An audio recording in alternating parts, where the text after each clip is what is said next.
My mother passed away from an illness when I was in elementary school. Since then, my father had been raising me, but he started bringing a woman around. Patricia, nice to meet you. She smiled as she said that, and I felt something in her that reminded me of my mother. She seemed much younger than my father, but she was kind to me, and when my father proposed remarriage, I accepted, right away. Now I would have a mother too. For my younger self, this was a joyous occasion. I still remember it, even 30 years later. Back then, I never thought things would turn out like this. My name is Patricia, a 40-year-old homemaker. I live with my husband and daughter. For about a year now, I've been visiting my father in the hospital where he's been admitted. Cancer was found in him, and by that time, it was too late for surgery. He's now in palliative care, but he's outliving the prognosis given by the doctors. When my family and I visit, he's delighted to see his granddaughter's face, and it lifts his spirit. Every time I see my father smile, I remember the past. My mother died, and 3 years later, my father remarried. Looking back, I realized that as a child who lost her mother, I often asked my father, "Can you come to open house? Can you make it to field day? When can we go out next?" Maybe he thought I needed a mother. Fortunately, my grandparents lived nearby, so they looked after me when my father was at work. But when they came to school events, I was laughed at by my friends, and I even told them not to come to school anymore. Everyone else had their mothers, but I was different. Now I should be grateful to my grandparents, but back then, as a child, I couldn't think that way. My father remarried a woman named Jessica, who was 10 years younger than him. She had a smile like my mother's, so I felt comforted by it. I couldn't quite call her mom, but I began to think of Jessica as my mother. Jessica loved me too. But 3 years later, after my brother was born, everything changed. It's natural for her to adore her own son. I might have forgiven that, but Jessica started to be harsh with me. "You're really not a cute child, are you?" After hearing that, something changed inside me. It became hard to be at home, but as a middle schooler, there was nothing I could do. I used to visit my grandparents, but Jessica's snide comments made it hard to go. I didn't want to worry my father or grandparents, so I couldn't even talk to them about it. I just endured. My brother clearly knew he was favored, and he joined Jessica in being mean to me. I left home as soon as I graduated from high school, finally escaping Jessica's snide remarks. More than 10 years later, my father said something surprising. Was it Jessica's fault that I left home, or did I really want to go to college? When I asked my father why he brought this up, he said he overheard Jessica talking to my brother. She had said that it would be a waste to pay for my college, so she made sure I didn't go. And she told me to move out and live on my own. And they were laughing about it, parent and child. My father had begun to notice that things might not be going well between Jessica and me, but he never thought that she and my brother had disliked me so much, and for so long. I told him everything honestly. How things were good at first, how she was kind, how it all changed after my brother was born, how I couldn't tell my father or grandparents, and how I never intended to tell my father, since my brother was important to him too. My father apologized to me. However, I'm already out of the house and no longer a child. There's no particular problem even if I'm estranged from my mother-in-law. And so, time passed. When I went to visit my father, I sometimes ran into Jessica and my brother. Something about Jessica seemed off. I overheard her whispering with my brother. "How long will it last? How much inheritance is there?" I couldn't believe they were talking about such things in the hospital. She seems to visit often, perhaps to appear devoted, but the other day she took all the snacks brought as gifts and left right away. Unbelievable. My father sighs at Jessica and my brother's behavior. He told me he wanted to leave me more inheritance, and said he would consult a lawyer. I was surprised at first, but apparently since I left home, my father had been treated with disrespect. I wish he had told me sooner, but he didn't want to worry me, he said. Parents and children think alike, don't they? My father's smile as he said this was memorable. One day when I went to visit, my father was out for a test, so I decided to take his laundry home. Jessica and my brother came in. "Oh, here again? Trying to show how much you love Dad to get more inheritance, huh?" Jessica said, laughing. I had a bad feeling, so I said I was going to the restroom, left my things, and exited the room. When I returned about 10 minutes later, Jessica was hurriedly hiding something. I just greeted her and left. A month later, my father passed away suddenly. Time flew by with the wake and funeral. Once everything was over, I went back to my parents' house to sort out my father's belongings. He had asked me to do so while he was alive. Then Jessica came. "Don't take anything valuable." I was stunned by her words. Then she and my brother brought an envelope. "Oh yes, about the inheritance? He said he's not leaving anything for you." "What?" I didn't understand. Inside the envelope was a paper marked as a will. "My daughter, who quickly abandoned her parents' house, has no intention of leaving an inheritance. Instead, I'll leave it to my devoted wife and son," Jessica said. There's no way my father would say that. But indeed, in my father's handwriting, the will stated that the inheritance would go to his wife and son. Aren't wills supposed to be unsealed, only in the presence of a lawyer? I argued with my limited knowledge, and she said this was a copy, and the official document was with the lawyer.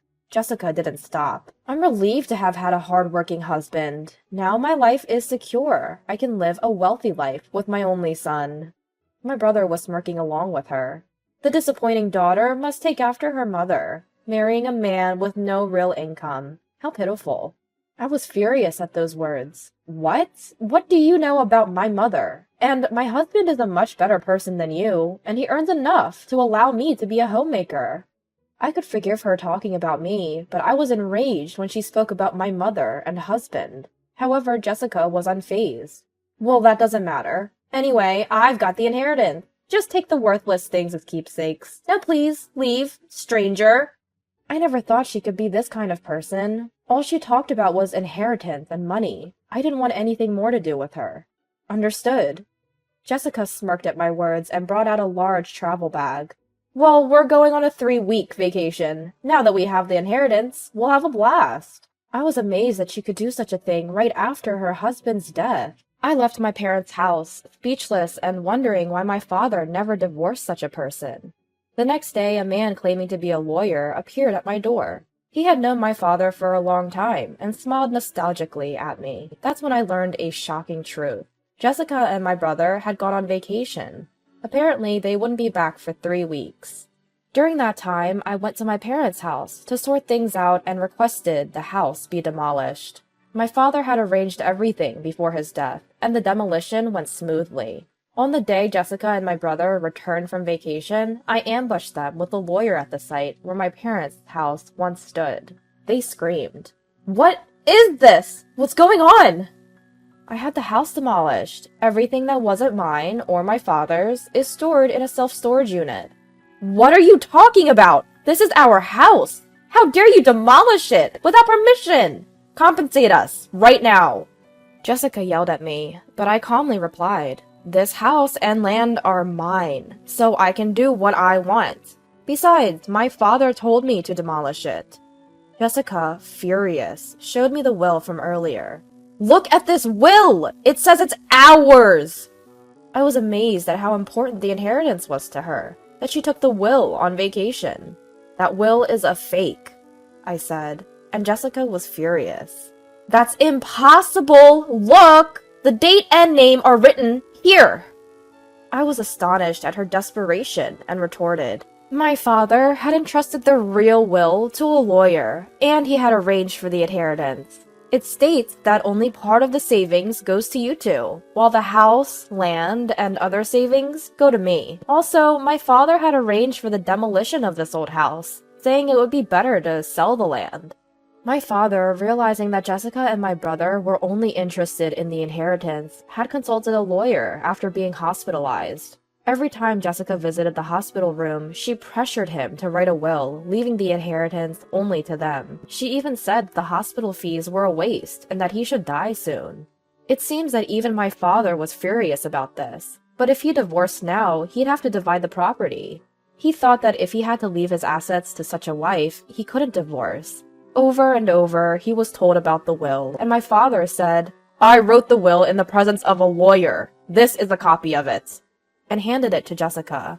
That seems to be the paper from earlier. It seems that Jessica and my brother are to receive a few $1,000s each, but according to the lawyer, they were together as husband and wife, and he's her real son. There's no love, but there's compassion, so he decided to leave that much. Jessica and my brother were stunned, but I spoke even harsher words. You're lucky to even get a few $1,000s, but you destroyed the will, didn't you? In that case, you lose all rights to inherit. Then Jessica was visibly shaken. What are you talking about? That's not true. At that point, I played the voice recorder. It was the voice recorder I had hidden in my belongings when I said I was going to the bathroom, after finding my father was out for a test when I entered his hospital room. The conversation between Jessica and my brother, who came in later, was perfectly recorded. It included the fact that my father was angry at Jessica's attitude and wrote a will leaving everything to me, and that they had destroyed it. The day before, Jessica and my brother had visited, but my father was furious at their usual attitude. In that flow, he called a lawyer to write a will leaving all his inheritance to me, and he had kept the written will. That day, Jessica and my brother came to the hospital room, probably to get forgiveness from my father. But unluckily, it was me in the hospital room, not my father. However, they found the will while I was away and tore it up. With this, the will is invalid. Now all we have to do is make him rewrite it to leave all the inheritance to us. Though it's only a voice, I can picture them grinning. What they hid in a hurry when I returned was the torn-up will. You really are a nasty girl! I hear the same line after decades, but I'm not a child anymore. I laughed at that. I don't care. It was my childhood home too, but I'd rather lose it than let you two live there. Then my brother interrupts the conversation. Hey, Mom, what about the $10,000 you spent on the trip? Hearing this, Jessica is visibly shaken.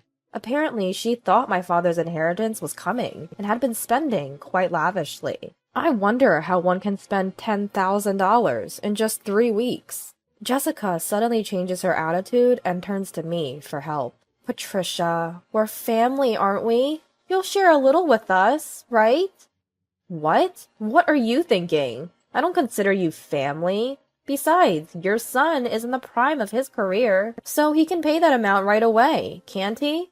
Since he's good enough to be little someone's husband, he'll surely earn it for you, won't he?